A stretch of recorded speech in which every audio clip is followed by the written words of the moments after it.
right, so we're gonna chitty chat. Yep. Well, we already chitty chatted We did chitty chat. about we talked a little bit about it. You had a interesting topic or discussion.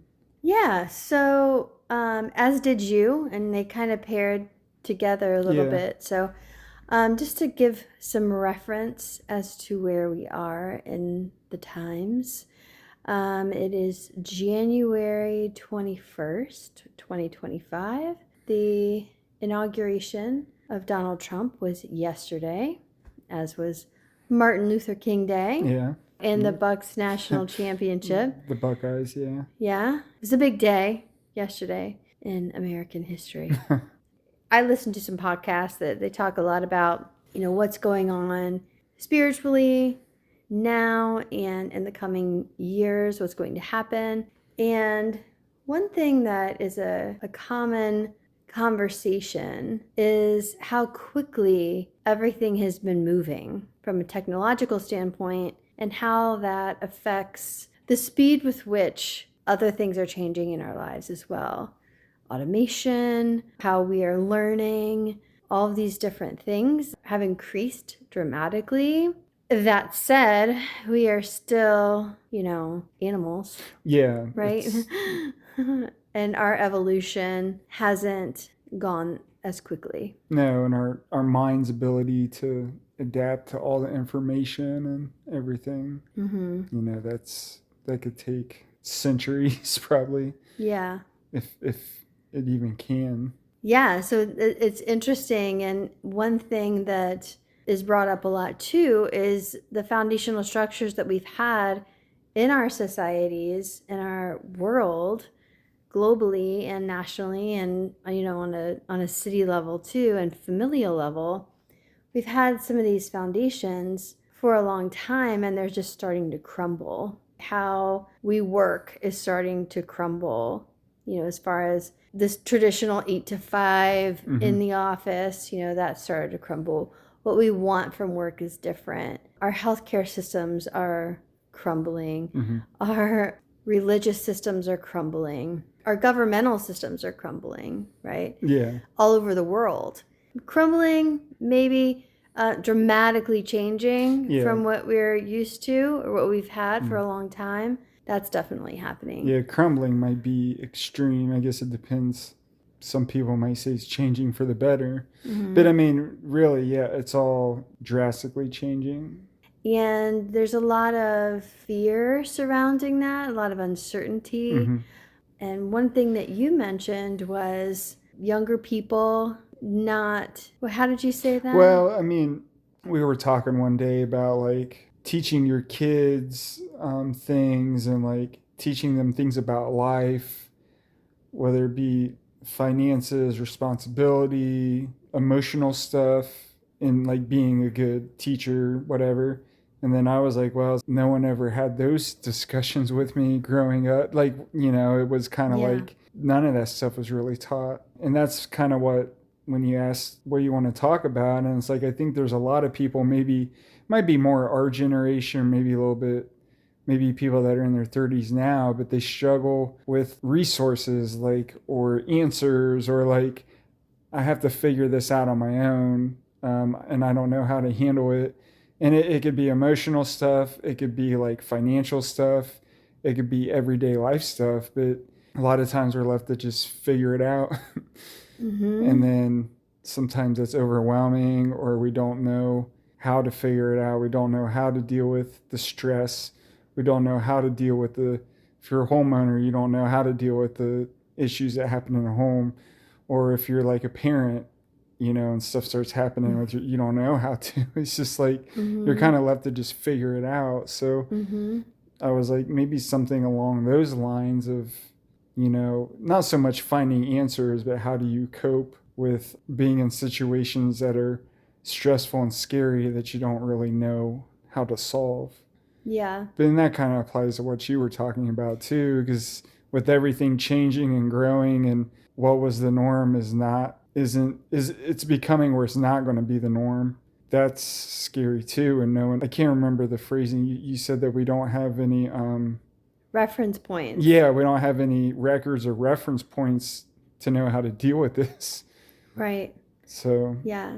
I think generally speaking, to your point, when you're young, you don't really have reference points, but you have people that generally you can look to and say, hey, how did you guys navigate this? mm-hmm. If you want. I mean, a lot of younger people don't want answers. They can do it themselves. Yeah, yeah. I was Mm-hmm. one of those. Most people are. So, um, now I see the value of, Mm-hmm. asking and getting support from other people. And so I think, yeah, when you're younger, you're like, we don't have a reference point for this. But I think there are a lot of things happening right now in the world, in our country, in the world, where we don't have reference points for it. And I think that that's been happening. And, we're now at this like critical mass of all of that. I think from a fear-based perspective, a lot of people are saying, okay, this is just too out of control. This is too far. We're just going to strip it down and go back to like the foundations that we know to be true. Mm-hmm. Right. And I understand that feeling. At the same time, I think those foundations have evolved along with us. Mm-hmm. And so we need to figure out what our solid ground is now again. Like personally, I think personally and societally. yeah. Well, society's a hard one because everyone is so divided right now Mm-hmm. that that's what makes it difficult to like Yeah. say, hey, people are so. It seems like everyone's a fanatic, and you can't reason with that. You can't say, wait a minute, we need to like put all of this stuff aside, and we need to like look at how it's affecting us as a society. That should be the main foundation, is society being able to function with each other. Right. Because if that doesn't happen, then it's just you can't do anything. And I think right now that's kind of where we're at. We've done a very good job, all of us going against each other. As long as it's like that, it's going to be hard to really take a step back and be like, wait a minute. Thinking about it, we used to have some common foundations, right? We all watched the same news program, where we all watched the same thing on TV. Mm-hmm. Now, Or even the radio. The radio is like really all you listen to, Mm-hmm. But go ahead. Yeah. And now there are so many different points of view out there. There are so many different media outlets that Mm-hmm. you can listen to or watch on TV. So nobody's really speaking the same language. Yeah. Even with religion used to be one of those foundational staples in our country and in the world, and that's falling away as well. So we're not speaking that same language Mm-hmm. anymore either. Do I think that we need to go back to these foundations that we had? Not necessarily, but I think we need to find that new common language that we're all speaking and we're all in touch with, is kind of what my thought is. Yeah. I'm sure there's something in there where there is a common denominator, I guess. I guess it's harder to find like at this period in time. Either that or people don't want to. But really that is the key to like unity, is people got to find the similarities and not the differences. The common thing is that we're all trying to live a good life. We're all trying to make it in this society, in this world. We're trying to be happy. Mm-hmm. But I think that it's almost like we're at a point where we don't want to find those similarities. Right. We are being told it's more about the our differences. Yeah. That's, I think, one of the big issues Mm-hmm. that we have right now, is that everybody's communicating at us what the differences are. Yeah. When bottom line, we all know that we're all human and we know how to take care of each other. Mm-hmm. We just do. I think foundationally, that's what we have in common. So we see that when there are things that happen around us, we instantly go to try to help and take care of each Mm-hmm. other. We send money to, where wildfires are or other disasters are.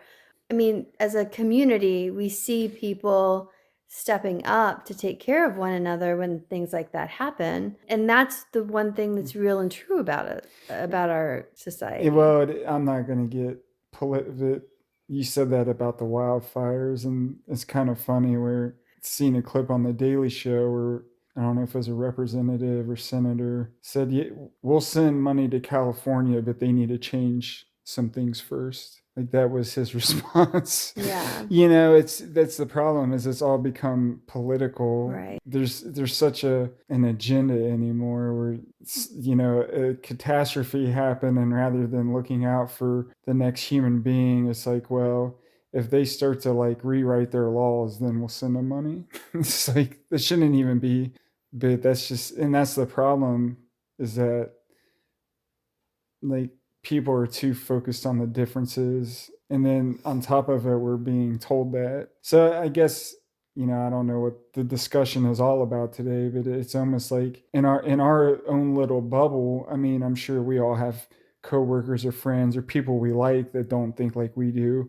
and believe differently, but I think that's a good place to practice not holding that against them, not like feeling negative towards them because they believe a certain way. I mean, you can just think of it like this. Even if you're not connected with someone and you hang out with them, you just know that they have a different belief system and you don't engage much. If you saw something happen to them, what are you going to do? You're going to go help them. Yeah. Right? You're not going to figure out what they stand for first, or Right. like what they believe in or what. Yeah. So I think that getting back to that humanity, we all know what to do. We don't need, I heard this on a podcast I told you earlier. Somebody was talking about we're moving away from gurus outside of us and moving toward the guru within.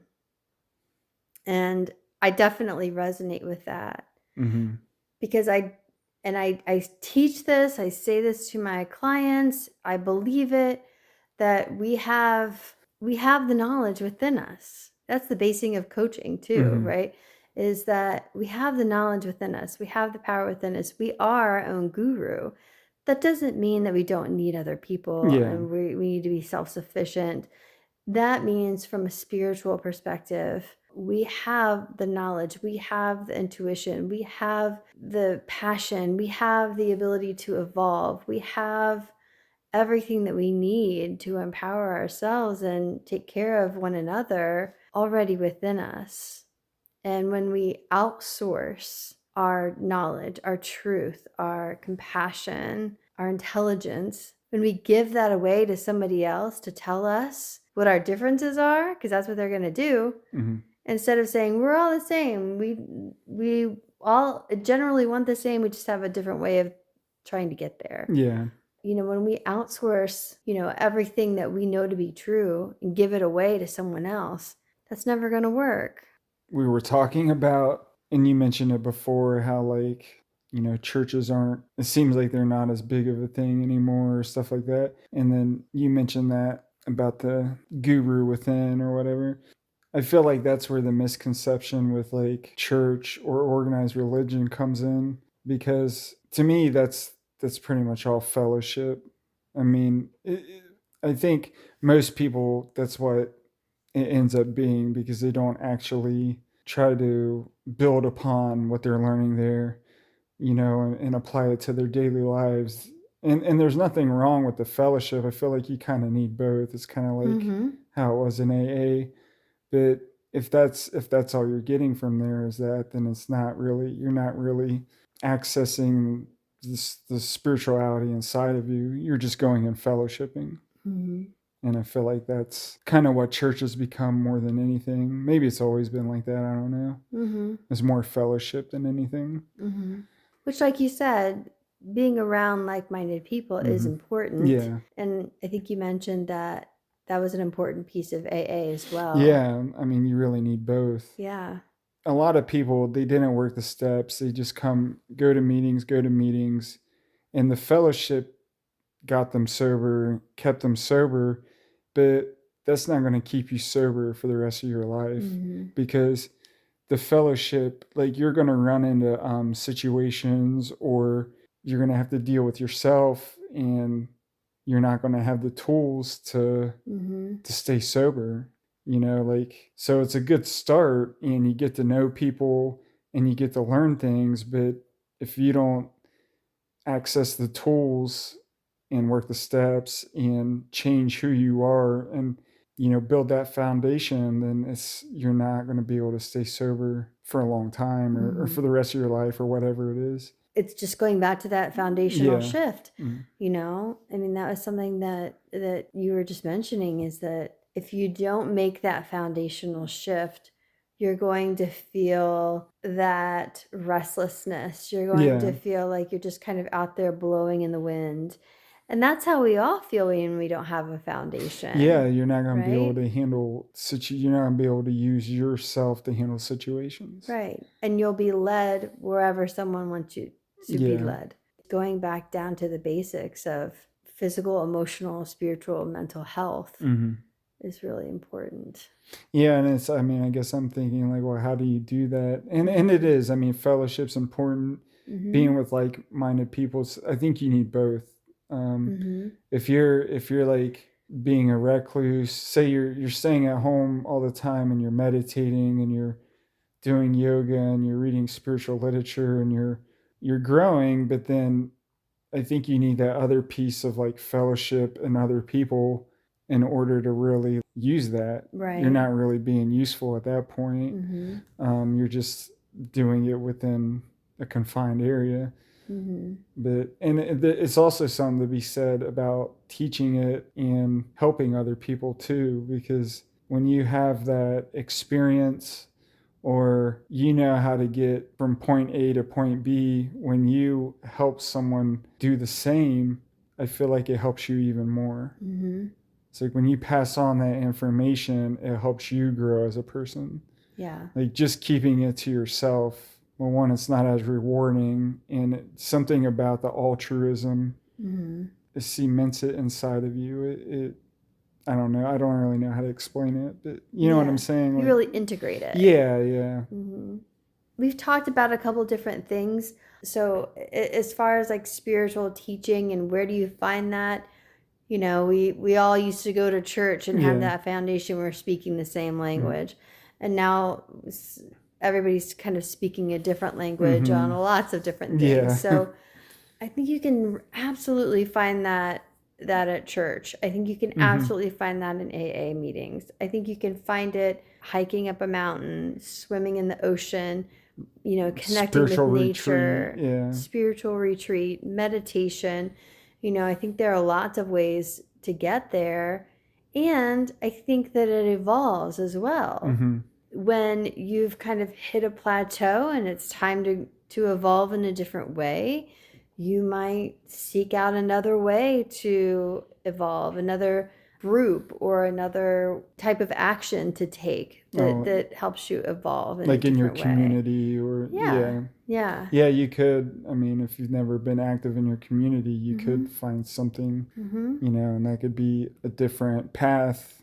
If you've never had a pet, yeah, that's true, or a child or something to nurture and take care of, that's an important spiritual evolution as well. It teaches you, if you are someone who's never had that experience, and then that will teach you different virtues, and it will be tough at first, but you start to learn patience, and you start to learn empathy and unselfishness, and it's interesting. You were talking about your spiritual journey evolving, or it kind of took me back to what we started with the way things are and the way everything is changing. It does make everyone scared or concerned or not, but it's almost a necessity too. Like, it's almost like we're at that period where big changes are happening, but it's necessary. And it might not be happening the right way, but it's almost like society as a whole is trying to like figure out like what's the next level or what's the next path. Right. Because it's evolution. It's evolution. So, and I love that you just said that, because that's exactly what's going on, is that we're in this shakeup and we have to figure out what it is that we want. and how we want to evolve as a species, as a community, as a country, as individuals. Yeah. We have to ask ourselves that on an individual level and say, what do we want to see? How do we want things to be? And then we kind of evolve from there and collectively evolve at the same time. But it's a shame that, at least in our country, the only things we, in quotes, have control over is voting in, a president or voting in a senator or people in power. They don't come to us and ask us, because should be, you're right. This is a period of time where, like, I don't know, that would be messy too. Hypothetically speaking, it's almost like, what do the people want? What do they need? What do they want to see happen? Rather than just putting someone in office and then deciding what to do. Because giving us like 3 options. Yeah, it's like, it should be the people at the bottom, like having a committee polling all the rest of the citizens. So this is what the American society wants to see done. And then you pass it off to the people at the top. That's really how it should work. Because it's hard. It's like you're saying like, we need to figure out like the next step we want to take or the next shift. What do we want it to be? But then I'm sitting here thinking like, it doesn't matter because we don't have any control. We can't, which you can, there's ways, if you really, there's ways to, I don't want to say to like start a revolution, but there are ways that the people can be heard, but that's a big task. But I guess it does start on an individual level too, though. Yeah. And thinking about that, gosh, there's so much there. Thinking about that on an individual level, we're all coming from completely different backgrounds, socioeconomic, race, religion. Some people have experienced more trauma than others. Some of that trauma has affected us more deeply than others. There's all these different things that communicate our current belief systems and our current outlook on the world. Right? So we have 8 billion different conceptions of what the world is and how people interact with each other. Yeah. So imagine if all of those 8 billion people were healed from a perspective of, we're all looking at things the same way. We feel safe. We feel heard. We feel loved. What if everybody felt that way? What do you think our world would look like? A lot different than it looks right now, right? Yeah. There'd probably be a lot more cooperation, and I can't think of the words to even say, but I think things would flow better. There wouldn't be, I don't think there'd be any hidden motives about what's in it for me. What are be they like, trying to I get have from enough, me? I have plenty. Let me see if I can help this group of people out, or it would function a lot better. Yeah, we would just look at everything so differently. We wouldn't be defensive of one another. We wouldn't be, like you said, what are the hidden motives? What are they trying to take from me? How are they going to hurt me in some way? Or how are they going to help me, or what can they do for me? I guess it's both. It's the trust. Yeah. It's the trust issues, and then it's the abuse of power issues. Right. There's always a yin and yang. I was thinking, I don't know if it was last week, I was thinking there's always a necessary evil, which I guess it doesn't have to be that way, but we're talking about. There's contrast. Yeah. For sure. It doesn't have to be to extreme levels, but sometimes there is a necessary evil. But going back to what we were saying, though, it's like, with all the stuff going on, and it's almost good to put the focus on like what the things that you can control, and who do you want to be at home, how do you want to be at home, in your work life, in your social life, and trying to break it down to those levels, regardless of what's going on, and trying not to be influenced by all the stuff out there, because then that's when it really interrupts like the things that matter, the areas of life that matter. I always try to not get attached to all this the stuff in the news, the stuff going on at these bigger levels that I have no control over, because then that all that does is it puts me in a funk, and then it bleeds over into my daily life, and then I do things or make decisions that I don't want because I'm either scared or I'm angry, and I can't really afford that. Like, I can't let these things that like I have no control over then control me to where I destroy my life. Right. So it's like it's almost like trying to keep it simple and not let that stuff affect how you behave in your everyday life and in the areas that matter. I think that was so beautifully Yeah, said. when it comes down to it, trying not to let all these unknowns affect your emotional health, your mental health, your physical health. I think that's it Yeah. for sure. As you're doing that, you know, doing what you can to reconnect with yourself, to reconnect with what's true for you, what's really true for you, not what somebody tells you should be true for Yeah. you. Listening to your intuition, connecting with your inner guidance system, connecting with your family, connecting with your community. All of those things will do just what you said.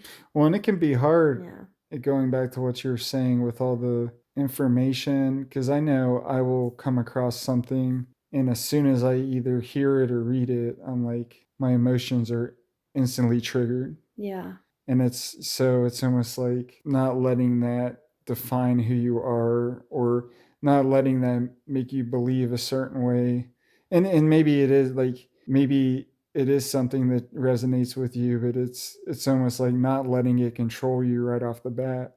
I feel like that happens so much, to where you see something, hear something, read something, and it's instantly like known as true to you, even though you don't know if it is or not. And then you just go down a rabbit hole where it snowballs. So that's one of the things to look out for too. I want to end there because I Yeah. think kind of what you said was just a great place to let this go out into the world, Yeah. see what happens. All right. Thanks for listening. We Yep. love your comments as always. What do you think about what's going on? What do you think about these reference points, or do we have reference points for this? Maybe we do, going back in history, Yeah, I'm sure there is, as but history repeats itself, right? or how do you develop that inner guru? Do you do that? Have you found a way to develop that spirituality within you to help you deal with this stuff? It's Yeah. always good to hear. All right. All right. Well, until next time. See ya. Bye.